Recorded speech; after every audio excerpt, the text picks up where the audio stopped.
Hello everyone, in today's video we are going to cover the entire unit on the laser system and application subject. I'm going to skip all the topic that I've already taught in the previous lecture. So let's start the lecture. First of all, please subscribe my YouTube channel. Okay. Stimulated emission of radiation. Stimulated emission of radiation क्या होता है? Diagram बना के दिखाते हैं आपको. मान लीजिए आपके पास दो लेवल्स है. ये आपका क्या है? हायर एनर्जी लेवल है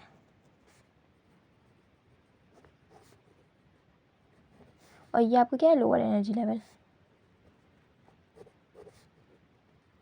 ओके. E2E1. यहाँ पे आपका एक्साइटेड स्टेट में एक आइटम है. ठीक. अब इसको फोर्सफुली एक फोटोन है बाहर से, फोर्सफुली इसको क्या कर रहा है? पुश कर रहा है. तो ये क्या करेगा? हमारा जो एटम है ये अपनी एनर्जी रिलीज़ करके क्या करेगा? नीचे आ जाएगा. ओके. तो यही होता है stimulated emission of radiation. Stimulated emission of radiation में क्या होता है कि एक आइटम एक्साइटेड स्टेट में होता है, उसको एक फोटोन, बाहरी फोटोन जो होता है वो आके उसे फोर्सफुली क्या करता है? पुश करता है. तो एटम क्या करता है? खुद से ही अपनी एनर्जी को रिलीज़ कर देता है और क्या करता है? लोअर एनर्जी लेवल पे आ जाता है. ये मैंने आपको यहाँ पे इजी लैंग्वेज में लिख दिया, आप पढ़ लीजिएगा.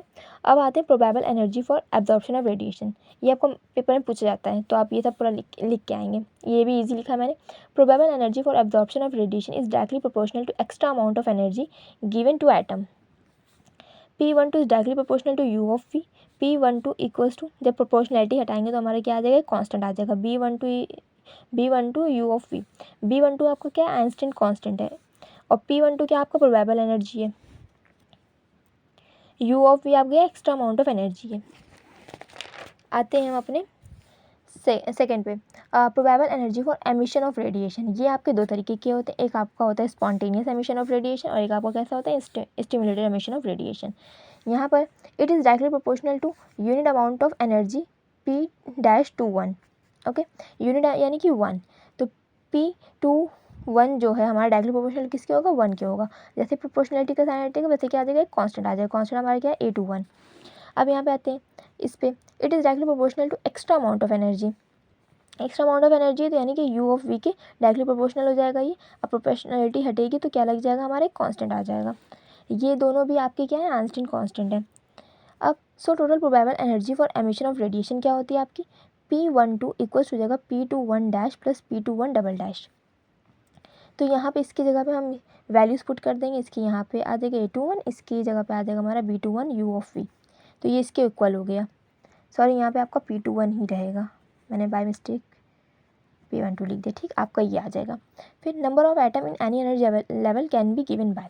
आपका जो फॉर्मूला आता है आपको ये फॉर्मूला याद रखना पड़ेगा. NR equals to N0 e to the power minus R H nu upon KT. NR total number of atom in Rth energy level होता है. N0 आपका क्या होता है? Total number of atom in ground energy level. H होता है Planck's constant. Nu आपका frequency होता है. K बोल्ट्जमैन कांस्टेंट होता है. T आपका टेम्परेचर होता है. अब यहाँ पे हम एटम 1 के लिए निकालेंगे और यहाँ पे हम एटम 2 के लिए निकालेंगे. ओके. अब यहाँ पे N1 है, यहाँ पे हमने आगे जगह यहाँ पे 1 पुट किया तो यहाँ पे 1 पुट करेंगे तो ये आपका बन जाएगी पहली इक्वेशन. यहाँ पे 2 पुट किया और यहाँ पे R है क्योंकि फिर यहाँ पे भी इसीलिए 2 पुट होगा तो यहाँ पे ये आपकी सेकेंड इक्वेशन बन जाएगी. अब इक्वेशन 1 को डिवाइड करेंगे हम इक्वेशन 2 से तो आपका ये आया. और ये किस तरीके से आया वो मैं आपको यहाँ पे बता देती हूँ. N1 को आपने डिवाइड करा N2 से तो क्या हुआ? यहाँ पे H न्यू बाई KT है, देख सकते हैं आप, H न्यू बाई KT. अब ये डिवाइड किससे हुआ? Minus 2H new by KT से. ये आपका ऊपर चला जाएगा. ऊपर जाने पे क्या होता है? साइन चेंज हो जाता है. H new by KT. अब यहाँ पे आ जाएगा 2H न्यू बाई KT. जब मल्टीप्लाई होता है सेम बेस का तो क्या होता है? ऐड हो जाती हैं. तो यहाँ पे क्या हो जाएगा? यहाँ पे हो जाएगा H new by KT. Powers add हो जाती है. ठीक. N1 अपॉन N2 ये आपका आ गया. अब हमें क्या पता है? यहाँ मैंने लिख रखा बट यहाँ मैं आपको समझा रही हूँ. यहाँ पे लिख रखा, यहाँ पे अब ये इतना हो गया.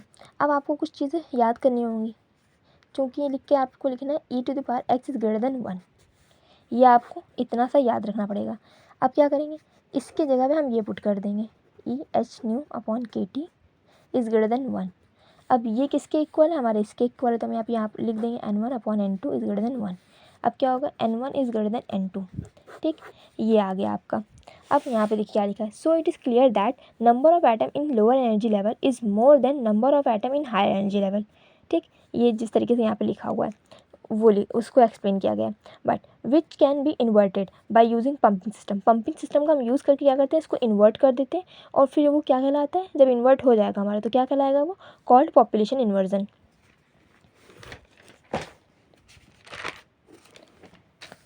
अब आते हैं रिलेशन बिटवीन आइंस्टीन कांस्टेंट। ये मोस्ट इंपॉर्टेंट है, आपको ये करके ही जाना है अपने एग्जाम की प्रिपरेशन अगर आप करें तो आपको ये ज़रूर पढ़ के जाना है। Probable energy for absorption of radiation for one atom के लिए आपका ये आ जाएगा, वहाँ पे मैंने जो बताया था अभी आपको। फॉर n1 एटम के लिए बस n1 से मल्टीप्लाई करना है बोथ साइड पर, ये आपका डायग्राम बन जाएगा। फिर probable energy for emission of radiation, one atom के लिए आपका जो मैंने बताया ये आपका आया था फाइनल, तो वन आइटम के लिए तो है ये, बट एन आइटम के लिए क्या करना है आपको, उधर से मल्टीप्लाई करना है बस। n2 आइटम के लिए निकालना है, n2 इधर भी मल्टीप्लाई हो जाएगा, इधर भी मल्टीप्लाई हो जाएगा। Using conservation law of energy, total absorbed energy इधर रहेगी, टोटल एमिटेड एनर्जी इधर रहेगी। एब्जॉर्ब्ड एनर्जी आपकी ये वाली है और एमिटेड एनर्जी आपकी ये वाली है। n1 p12 equals to n2 p21। अब जो भी आपकी वैल्यूज़ हैं इसकी वो पुट करनी है हमें। इसकी क्या है n1 b12 u of v, इनकी क्या है n2 a21 plus b21 u of v। अब क्या होगा, हम इसमें अंदर मल्टीप्लाई करेंगे n2 को, ये वाली इक्वेशन इधर ले जाएंगे, इसमें से u ऑफ v कॉमन ले लेंगे हम, बाकी ये आपका जो कॉमन आ गया वो बाहर रहेगा, बाकी अंदर आ जाएगा सब, इक्वल्स टू n2 a21। अब ये क्या हो जाएगा, इसके डिवाइड में आ जाएगा, u ऑफ इधर रहेगा, बाकी सब डिवाइड में आ जाएगा, n2 a21 n1 b12 minus n2 b21। ठीक, अब यहाँ से हमें क्या करना है, हमें b21 भी कॉमन लेना है और n2 को भी कॉमन लेना है। n2 b2 जब कॉमन आएंगे, यहाँ पे तो b2 नहीं है तो ना ही यहाँ पे n1 है, तो यहाँ पे अपॉन में आ जाएंगी दोनों चीज़ें। ओके, यहाँ पे -1 क्योंकि यहाँ से पूरा कॉमन आ गया तो यहाँ पे -1 बचेगा। अब क्या होगा, ये कट कर देगा इसको, a21 अपॉन b21 है, तो इसको मैंने इस तरीके से लिखा a21 अपॉन b21। यहाँ पे क्या बचा आपका n1 upon n2 b12 upon b21 -1, ये लिख रखा है मैंने। फिर according to Planck's radiation law u of v equals to 8 pi h nu cube upon c cube e H nu by के टी -1, ये आपको याद करना पड़ेगा इतना सा।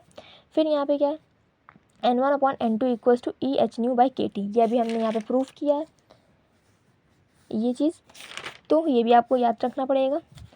फिर क्या होगा, ये जो हमने इक्वेशंस बनाई हैं, ये इक्वेशन 1 थी आपकी, ये 2 है, ये 3 है। क्या करेंगे, इक्वेशन 3 पुट इक्वेशन 3 इन 1, ये आपको क्या करना है 1 में पुट करना है, n1 n2 की जगह पे ये पुट कर देनी है आपको ये वैल्यू, तो यहाँ पे ये आ जाएगा। ओके, अब क्या करेंगे, इक्वेशन 2 और 4 को कंपेयर करेंगे आपस में, इधर ये आ गया 2 वाली इधर आ गई, 4 वाली इधर लिख दिया। अब देखिए आपको सिमिलैरिटीज़ दिख रही हैं, ये यहाँ पे है और यहाँ पे कुछ नहीं है, तो इसका मतलब क्या है, यहाँ पे 1 है, इसका मतलब ये चीज़ क्या है आपके 1 के इक्वल है, तो यहाँ पे हम लिख देंगे, ये देखिए b12 b21 इक्वल्स टू 1 के इक्वल है आपका। अब क्या देखेंगे, a21 अपॉन b21 क्या है आपके, इसके इक्वल है, इस पूरे के इक्वल है, क्योंकि देखिए यहाँ पे सेम है ना सब, यहाँ पे -1 भी है, इसके प्लेस पे क्या है 1 है, तो ये 1 के साथ कंपेयर हो जाएगा और ये पूरा इसके साथ कंपेयर हो जाएगा, तो यहाँ पे हमने लिख दिया। अब आपको फॉर्मूला पता होगा nu equals to C upon lambda, तो न्यू की जगह सी अपॉन लैम्डा पुट कर देंगे हम, न्यू क्यूब है तो यहाँ पे सी क्यूब हो जाएगा, लैम्डा भी पुट करेंगे इसी के अंदर, तो क्या हो जाएगा लैम्डा क्यूब हो जाएगा, सी क्यूब आपका कैंसिल आउट हो जाएगा, तो आपका ये फाइनल आ जाएगा a21 upon b21 equals to हो जाएगा 8 pi h upon lambda cube, ये आपकी पहली इक्वेशन बन जाएगी फाइनल। और b21 equals to b12 upon b21 equals to 1 के बराबर है यहाँ पे। ठीक, तो ये इधर चला जाएगा तो b12 इक्वल्स टू b21, ये दोनों हो जाएगा। ये आपको प्रूफ करने के लिए कभी कभी डायरेक्टली देता है, कभी कभी आपसे बस पूछ कहेगा रिलेशन बिटवीन आइंस्टीन कांस्टेंट बताइए, कभी कभी आपको देगा कि ये प्रूफ करके दिखाइए या ये प्रूफ करके दिखाइए, तो आपको अगर ये आइंस्टीन कांस्टेंट आप याद रख पढ़ के जाएंगे तो आपको आप सॉल्व कर सकते हैं ये वाला question. Theorem I mean function of laser light के 4 मेन फंक्शंस हैं, यही आपको सारे लेज़र में ये एज अ प्रिंसिपल वर्क करते हैं, तो आपको ये प्रिंसिपल में भी लिख के आने हैं। सबसे पहले है to produce monochromatic light. Monochromatic light वो लाइट होती है जो एक ही कलर की होती है। यूनिडायरेक्शनल लाइट जो एक ही डायरेक्शन में जाती है। कोहेरेंट लाइट सोर्स क्या होता है, कोहेरेंट लाइट सोर्स वो होता है जिसकी फ्रीक्वेंसी और वेवलेंथ सेम होती है। और हाई इंटेंसिटी ऑफ लाइट क्या होती है, लाइट में बहुत ज़्यादा चमक होती है, मीन्स लाइट बहुत ज़्यादा ब्राइट होती है आपकी। फिर यहाँ पे लिखा है that action by which simple light can be converted into laser light is called laser action. Simple light को मतलब एक एक्शन है, मतलब जो प्रोसेस फॉलो हो रहा है सिंपल लाइट को लेज़र लाइट में कन्वर्ट करने के लिए, उसे हम क्या बोलते हैं, लेज़र एक्शन बोलते हैं। It is of 3 type. Laser action जो है आपका कितने टाइप का होता है, 3 टाइप का होता है, lazing action, pumping action and resonating action. Lasing action का क्या वर्क है, और ये जो 3 है ना एक्शंस आपके, यही आपकी वर्किंग भी होती है लेज़र की। Lasing action, it's main function is to activate given medium. Pumping action क्या करता है, it's main function is to achieve population inversion. Resonating action क्या होता है, it's main function is to increase intensity of light. आते हैं laser level system पे। Laser level system भी वेरी इंपॉर्टेंट है। लेज़र लेवल सिस्टम में मोस्टली आपका 3 level laser system and 4 level laser system ज़्यादा इंपॉर्टेंट है, 2 लेवल पूछा नहीं जाता है। दैट सिस्टम बाय विच, ये सब आप रीड आउट कर लीजिएगा, मैं आपको बस प्रूविंग थोड़े से समझा दे रही हूँ। देखिए डायग्राम देखिए पहले, यहाँ पे आपका एब्जॉर्प्शन रेट, पहले तो यहाँ से आपका एटम जो है हायर एनर्जी लेवल में जा रहा है, यहाँ पे E1 यहाँ पे E2, आपको फॉर्मूला बताया है मैंने प्लैंक्स रेडिएशन लॉ का, En = NH/ν। आप क्या करेंगे, E1 E2 दोनों की वैल्यूज़ कैलकुलेट करेंगे पहले तो ये आप कैलकुलेट कर सकते हैं ईजिली, N2 के लिए भी आप कैलकुलेट कर सकते हैं easily.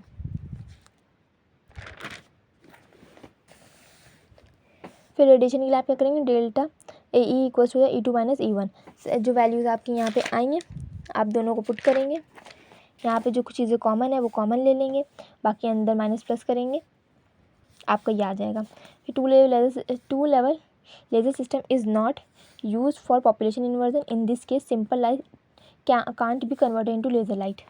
Okay, 2 level laser system में हम इसका डिसएडवांटेज ये है कि सिंपल लाइट हमारी जो है वो लेज़र लाइट में कन्वर्ट नहीं हो सकती है। 3 लेवल लेज़र सिस्टम, यहाँ पे आप पहले जाएंगे E1 से यहाँ पे मैंने सब लिख रखा है बट आपको मैं बता दे रही हूँ इन शॉर्ट। E1 से हम E2 में जाएंगे, देन E2 से E3 में आएंगे, E3 से E1 पे आएंगे, बस इसी का खेल है इस डायग्राम का, और आप इक्वेशन कैलकुलेट कर लेंगे। E1 से जब हम गए E2 में, ओके, तो आप E1 पहले कैलकुलेट करेंगे, देन E2 कैलकुलेट करेंगे, फिर आप क्या करेंगे, E3 कैलकुलेट करेंगे। ओके, आपको करना क्या है, E1 से आप E2 पे गए तो E2 - E1 करना है।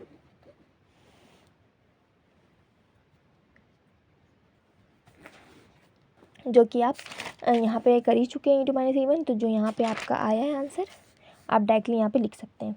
ओके, फिर सेकंड ट्रांजिशन के लिए जैसे कि E2 से E3 पे आए तो E3 - E2 आप करेंगे, E3 - E2 करेंगे, आपकी ये इक्वेशन कैलकुलेट है। फिर थर्ड ट्रांजिशन क्या है, E3 से E1 है तो E1 - E3 करेंगे तो आपका ये कैलकुलेट हो जाएगा।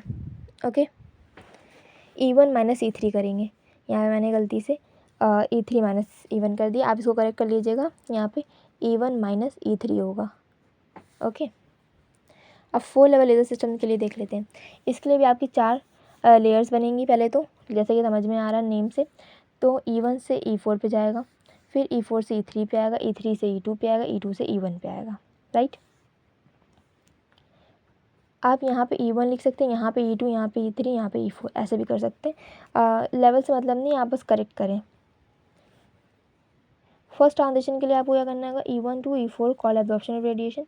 E1 से आप E4 का कैलकुलेट करेंगे, E4 - E1 हो जाएगा आपका, ये आपका आ जाएगा आंसर। सेकंड ट्रांजिशन आपका क्या है, E4 से E3, यहाँ पर देख सकते हैं आप E4 से E3 पे आपका आया है, तो E4 - E3 करेंगे आप, वो आप कैलकुलेट कर लेंगे अपना। फिर E3 - E2, यहाँ पे सब कॉमन लेना है, बस कुछ नहीं करना, बाकी यहाँ पे आपने इक्वेशन पुट करनी है, वो आप कर सकते हैं। ओके, अब डेल्टा E2 - E3 - E2 ये आपका आ जाएगा। 4 transition between E2 to E1, यहाँ पे आपका ये कैलकुलेट हो जाएगा। ओके,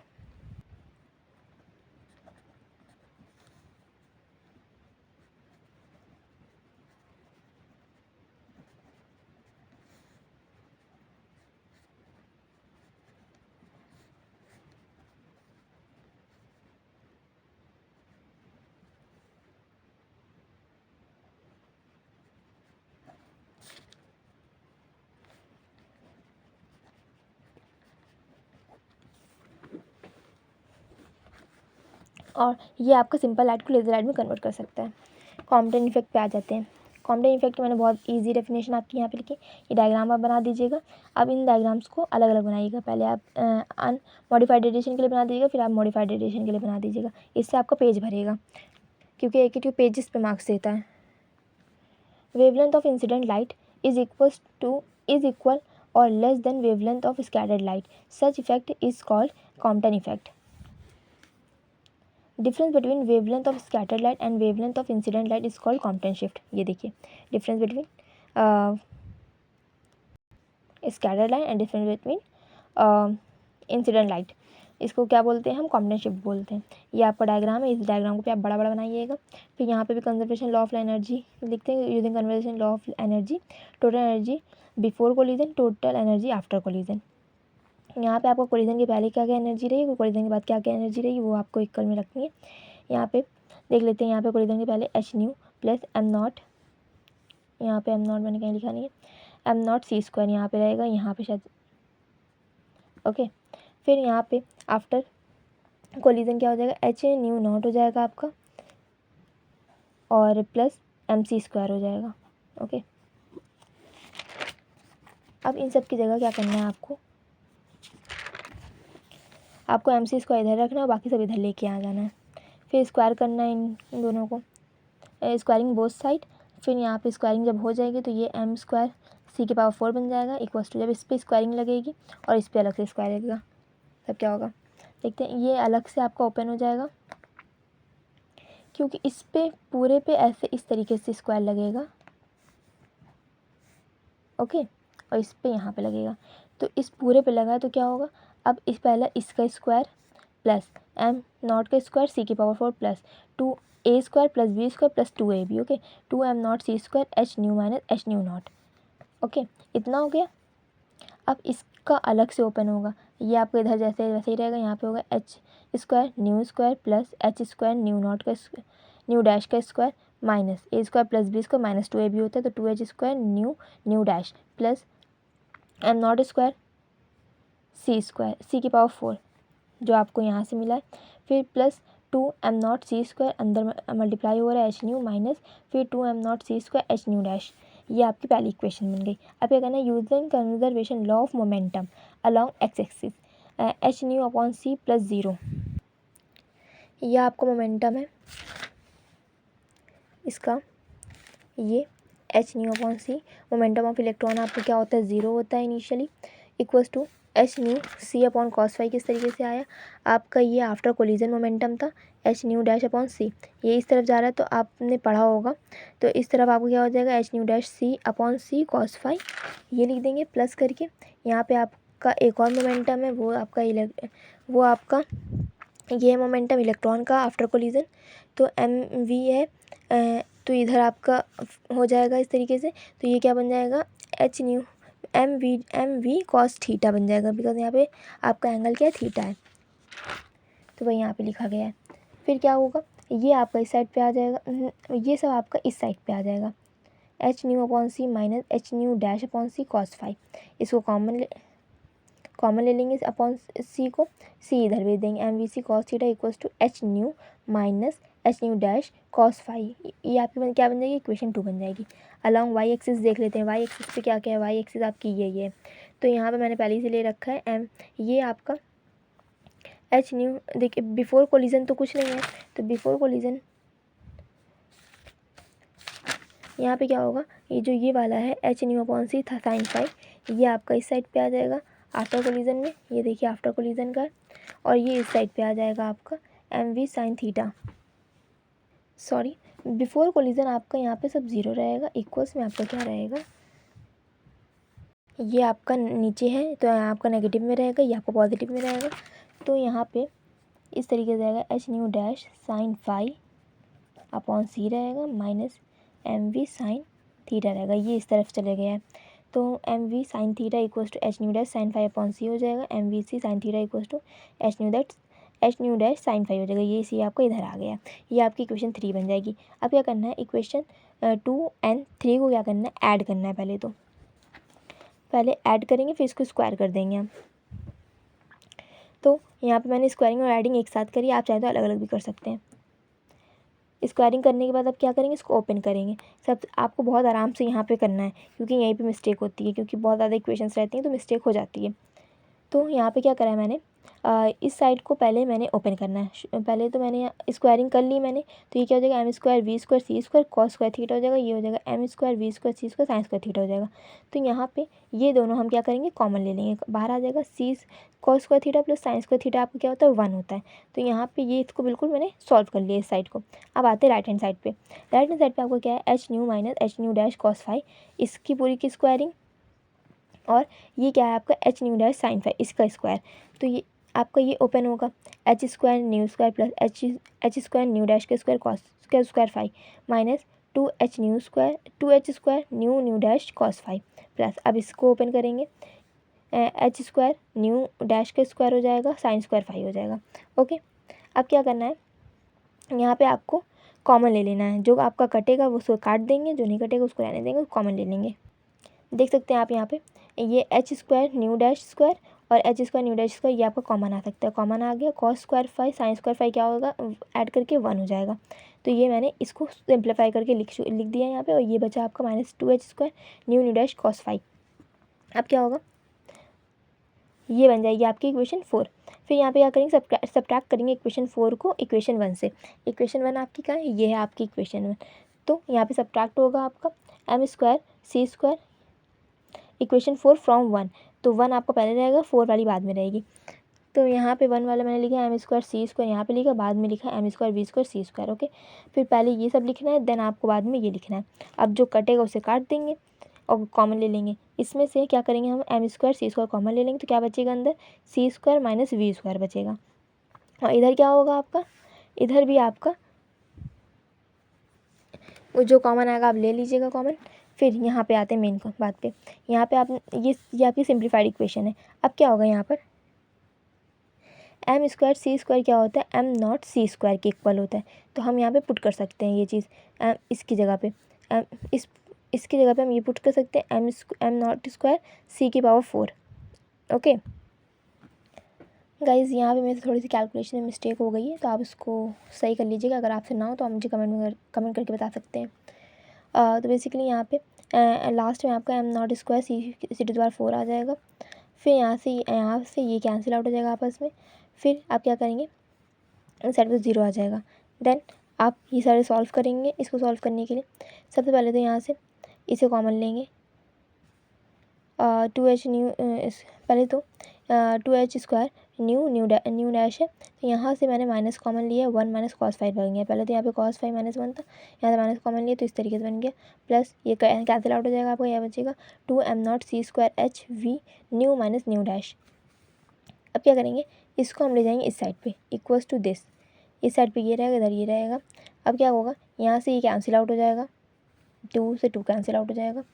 यहाँ पे बचेगा अब M naught C square H आपका इस साइड पे आ जाएगा, एच आपका कैंसिल आउट हो जाएगा, तो यहाँ पे एच आपका इधर बच्चे रहेगा, तो इस साइड पे रहेगा।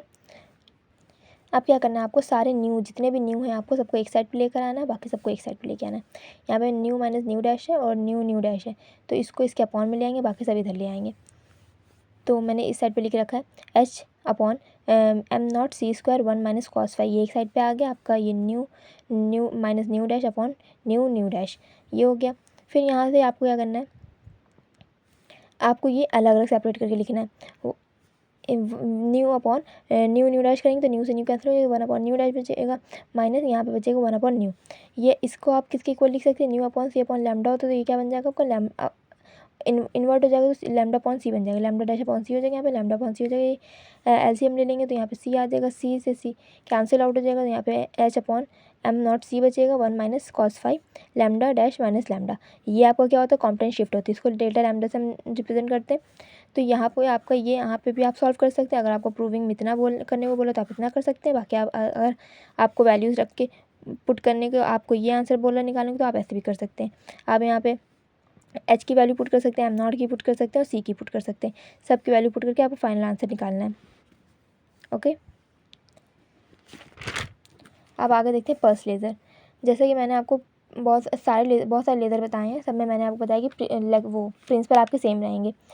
तो सेम लेक्चर्स प्रीवियस लेक्चर्स आप वो देख सकते हैं प्रिंसिपल, और मैंने यहाँ पे भी आपको बताया था लेज़र लेवल सिस्टम में, आई थिंक मैंने आपको बताया है। ये देखिए फंक्शन ऑफ लेज़र लाइट में मैंने आपको बताया यही 4 प्रिंसिपल होते हैं, तो यही आप पल्स लेज़र में लिख सकते हैं। तो सेम एज प्रीवियस रहेगा, मैंने आपको समझा ही दिया वो। कंस्ट्रक्शन आप यहाँ से देख के लिख देंगे। यहाँ ये आपके एलईडी यूज़ हुई। LED is taken to create light energy which converted into laser light by application of optical pumping system. आपको यहाँ पे ऑप्टिकल पंपिंग सिस्टम यूज़ हुआ है। Optical pumping system is use to achieve population inversion. आपका first end पे क्या use हुआ, simple light, और सेकंड एंड पे क्या यूज़ हुआ, आपका लेजर लाइट यूज़ हुआ है। तो यहाँ पे आप लिख देंगे at first end simple light is use but at second end laser light is use. Working आपकी वही 3 एक्शन पे बेस्ड होती है, lasing, pumping, resonating action. Lasing action आपको क्या होता है, आपकी मीडियम को एक्टिवेट करता है।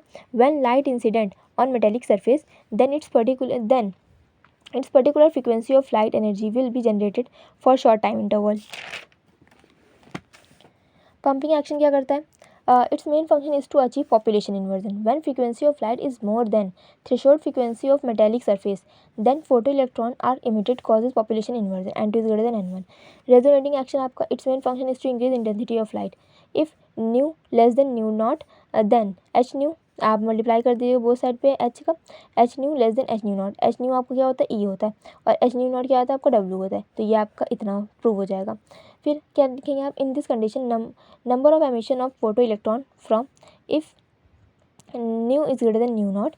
तो यहाँ पे भी ऐसे आप मल्टीप्लाई कर देंगे बोथ साइड पे, H new is greater then H nu not. यहाँ पे ये क्या हो जाएगा, आपका ई के इक्वल हो जाएगा, ये आपका डब्ल्यू के इक्वल हो जाएगा। In this condition photo electron are emitted from surface causes population inversion.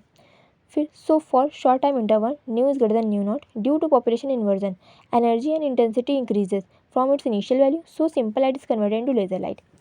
यहाँ पे मैंने आपका डिफरेंस लिख रखा है कंटिन्यूस वेव लेज़र में और पल्स लेज़र में। तो ये डिफरेंस आप पढ़ लीजिएगा। मैंने आपको प्रीवियस मैंने लेक्चर अपलोड किया था सिर्फ पल्स लेज़र का, तो उसमें मैंने आपको सब समझाया, आप देख लीजिएगा। टाइम वेस्ट ना करें क्योंकि एग्ज़ाम टाइम पे आप सब शॉर्ट वीडियो मांगते हैं। ऑप्टिकल रेजोनेटर और इसको हम क्या बोलते हैं, ऑप्टिकल कैविटी भी बोलते हैं। तो इसमें प्रिंसिपल सेम रहेगा, डायग्राम देके आपको कंस्ट्रक्शन लिख देनी है और वही सेम वर्किंग 3 एक्शन पे बेस्ड होती है आपकी। तो ये सब मैंने आपके लिए लिख दिया, आप पढ़ लीजिएगा। सब इजी लैंग्वेज में लिखा ताकि आपको ईजिली लर्न हो जाए। एग्ज़ाम टाइम पे एक रात पहले आप यही सब करने बहुत बड़ा टास्क है। ऑर्गन आयन लेज़र, इसमें प्रिंसिपल सेम रहेगा। कंस्ट्रक्शन आपको डायग्राम देख के लिख देनी है। यहाँ पे ये रॉड ली गई तो यहाँ पे हो जाएगा a rod is taken filled with mixture of, यहाँ पे क्या लिखा है, ऑर्गन लिखा है, एआर से रिप्रेजेंट कर देता है ऑर्गन को, ये प्लस एयर, तो यहाँ पे लिख देंगे mixture of argon and air. फिर यहाँ पे क्या यूज़ हुआ, electric discharge pumping system use हुआ, तो फिर आप लिख देंगे electric discharge pumping system is use so that ion move from one end to other end. यहाँ पे आप ये भी लिख सकते हैं electric discharge pumping system is use to achieve population inversion. फिर यहाँ पे सिंपल लाइट यूज हुई, लेजर लाइट यूज हुई। ये लाइन तो आपकी सब में सेम रहने वाली है क्योंकि सब जगह आपको ये लाइन लिखनी है, simple light, laser light. At first end simple light is use and at second end laser light is use. Working it is based on 3 action, lasing, pumping, resonating, वही सेम। तो ये सब आप पढ़ लीजिएगा। अब आते हैं अपने लेज़र एप्लीकेशन इन डेंटिस्ट्री। ये आई थिंक आपका यूनिट 5 का है, मैंने इसको यहाँ पे लिख दिया। तो आप ये ना करिए कि मैम आपने सारे टॉपिक छोड़ दिए। ये यूनिट 5 को मैंने बाय मिस्टेक यहाँ पे लिख दिया। तो पर देख लेते हैं, laser application in dentistry. The main function of dentistry is to removal of pain और removal of bacteria from teeth with the application of thermal radiation at required energy of laser light. आपका जो dentistry नाम से जो समझ में आया, dentist हम बोलते हैं ना, डेंटिस्ट, तो ये क्या करता है, रिमूवल ऑफ पेन और removal of bacteria from teeth, ये इस एप्लीकेशन के एप्लीकेशन में यूज़ होता है। ये 2 प्रिंसिपल वेद होता है, एक आपका लो लेवल लेज़र थेरेपी होती है, एक हाई लेवल लेज़र थेरेपी होती है। इसको शॉर्ट में क्या लिखते हैं, LLL और थेरेपी को TP से। हाई लेवल लेज़र यानी कि HLL और थेरेपी को TP से।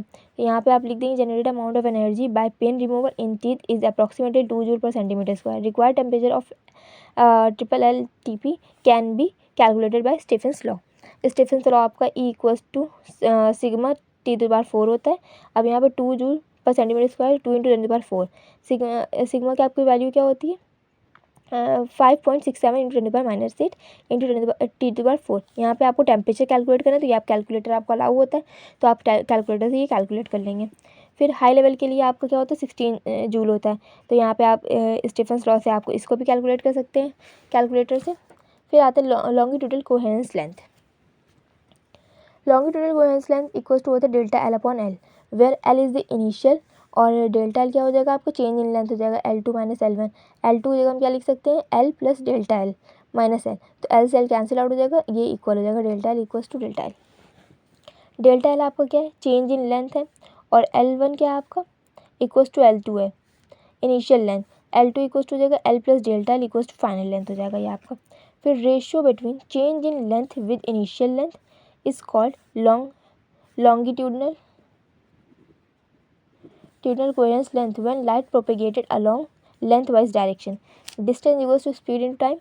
Longitudinal coherence light मैं इसलिए पढ़ दे रही हूँ ताकि अगर आपको राइटिंग ना समझ में आए तो आप मैं सुन के लिख सकें। Longitudinal coherence light equals to क्या हो जाएगा, speed of light into longitudinal coherence time L, और बेस में ये आपका स्मॉल एल है, equals to C into tau. Longitudinal coherence length is directly proportional to longitudinal coherence time. अब यहाँ पे आपका ट्रांसवर्स कोहेरेंस लेंथ है। ट्रांसफर कोहेरेंस लेंथ को हम डेल्टा वाई से डिनोट करते हैं। Transfer coherence length equals to delta Y upon Y, ये आपको क्या हो जाएगा, इनिशियल लेंथ हो जाएगी, ये आपकी क्या हो जाएगी, फाइनल लेंथ हो जाएगी। इनिशियल डिस्प्लेसमेंट है ये आपका, initial displacement of light along perpendicular direction, ये change in displacement of light along perpendicular direction हो जाएगा। Ratio between change in displacement of light along perpendicular direction with initial displacement of light along perpendicular direction. Distance equals to हो जाएगा, displacement होगा, यहाँ पे distance नहीं होगा।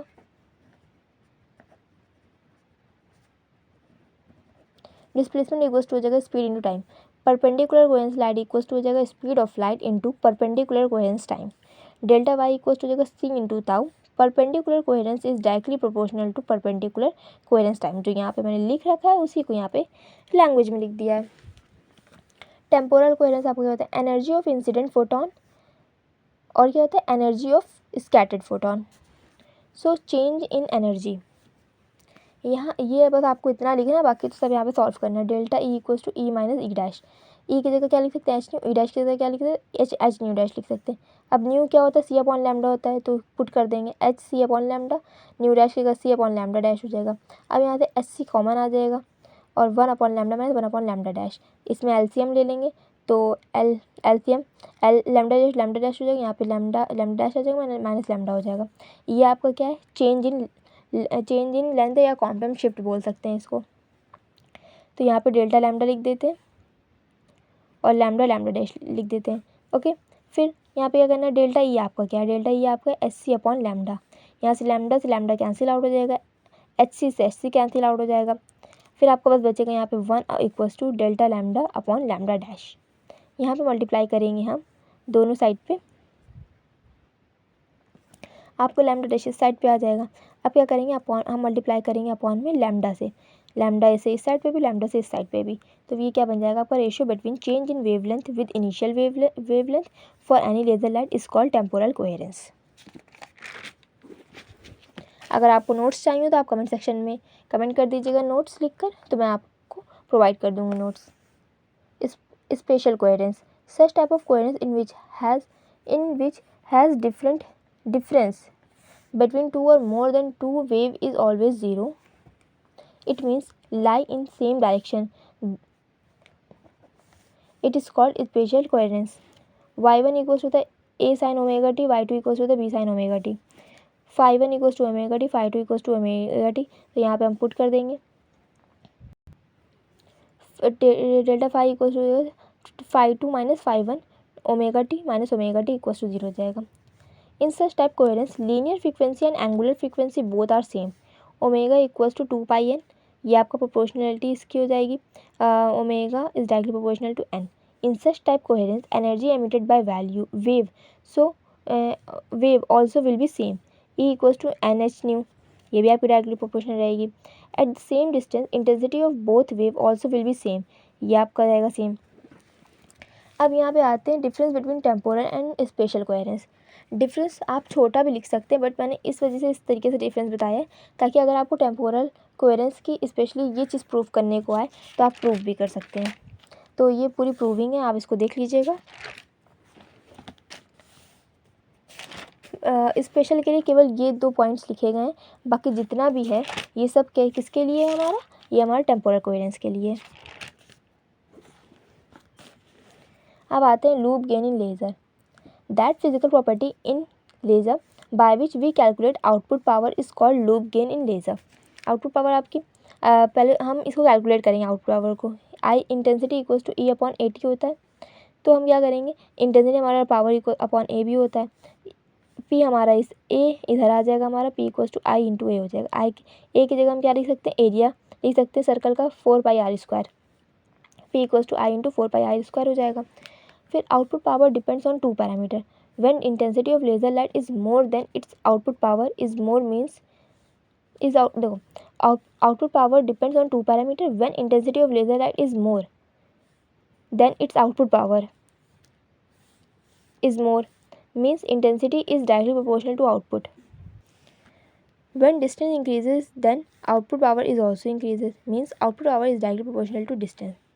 So on the basis of loop gain we can calculate increasing or decreasing or remain constant value of the output power. फिर ये आपका पावर फैक्टर, स्टेबिलिटी फैक्टर भी इसको बोलते हैं, तो ये सब आप पूरा लिख देंगे। यहाँ मैं ये आपको समझा दे रही हूँ। यहाँ पे VRMS IRMS कॉस फाई है, कॉस फाई पे फाई को जब जीरो हम पुट करेंगे तो कॉस फाई जीरो की वैल्यू क्या होती है, 1 होती है, तो आपका ये बन जाएगा। फिर यहाँ पे 90 डिग्री पुट करेंगे, 90 डिग्री पे कॉस क्या होता है, 0 होता है, यहाँ पे पी हमारा क्या हो जाएगा, 0। यहाँ पे हम फाई की जगह 180 पुट करेंगे, 180 पे हमारा कॉस क्या होता है, -1 होता है, तो यहाँ पे नेगेटिव वैल्यू आ जाएगी, तो ये आपका सबसे मिनिमम होता है। तो ये आप डायग्राम बना देंगे। स्टेबिलिटी डायग्राम भी अगर आए तो भी आपको पूरा यही एक्सप्लेन करना है, स्टेबिलिटी फैक्टर है तो भी आपको ये एक्सप्लेन करना है, पावर फैक्टर है तो भी आपको ये एक्सप्लेन करना है। गेन इन थ्रेशोल्ड ये आप पढ़ लीजिएगा, वीडियो लेंदी ना हो जाए इस वजह से मैं आपको बता नहीं रही हूँ, पढ़ के आप समझ लीजिएगा। अगर आपको समझ में ना आए तो आप कमेंट सेक्शन में बता सकते हैं। ये आपका गेन सेमीकंडक्टर है, यहाँ पे आपका एन टाइप सेमीकंडक्टर को बताया गया, इंट्रिंसिक सेमीकंडक्टर पहले इसको डायग्राम से बताया गया, फिर एन टाइप सेमीकंडक्टर बताया गया, देन पी टाइप सेमीकंडक्टर बताया गया। फिर यहाँ पे क्या है, only in n type semiconductor Fermi level shifted towards conduction band and number of electrons, ये number of electrons increases from its initial value which causes population inversion. Laser gain आपको क्या हो जाएगा, output power upon input power. So n type semiconductor having Fermi level shifted towards conduction, ये मैंने दो बार लिख दिया, आई थिंक आप एक बार लिखिएगा यहाँ पे। So n type semiconductor having more output power which causes gain in threshold, ये मैंने 2 बार लिख दिया, तो आप इसको कट कर दीजिएगा। अब गेन इन ट्रांजिस्टर, ये मैं आपको समझा दे रही हूँ। Current gain in transistor is 3 type. Current gain in common base circuit, ये आप अल्फ़ा से डिनोट करेंगे। अल्फ़ा इक्वल्स टू आपका हो जाएगा चेंज इन कलेक्टर करंट और change in emitter current. Okay, ये आपका आर है एमिटर करंट, और आपका आई बी जो बेस सर्किट आपका जो है, बेस करंट जो है आपकी, वो क्या हो जाएगी, कांस्टेंट हो जाएगी। करंट गेन कॉमन एमिटर, ये आप बीटा से डिनोट करेंगे, तो बीटा इक्वल्स टू क्या हो जाएगा, delta I C upon delta I B. ये आपका क्या है, बेस करंट है, और ये क्या है आपका कलेक्टर करंट है। ओके, यहाँ पे मैंने लिखा भी है, the ratio between change in collector current to change in base current is known as current gain in common emitter. अब current gain in common collector क्या आप डेल्टा से डिनोट करते हैं। The ratio between change in emitter current to change in base current is known as current gain in common collector current. अब आपकी unit 5 में यहाँ पे स्टार्ट होती है। मैंने application of laser in lidar